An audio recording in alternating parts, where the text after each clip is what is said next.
நம்ம Ashwin sweets and snacks export பண்றதுக்கு 7373041434 மற்றும் www.ashwinsweets.com கான்டாக்ட் பண்ணுங்க.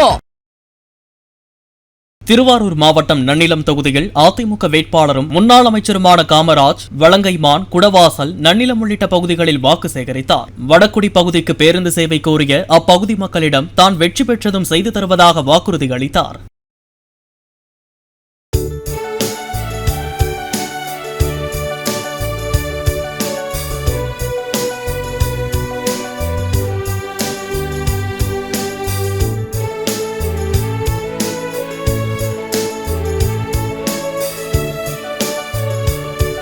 நம்ம Ashwin sweets and snacks export பண்றதுக்கு 7373041434 மற்றும் www.ashwinsweets.com கான்டாக்ட் பண்ணுங்க.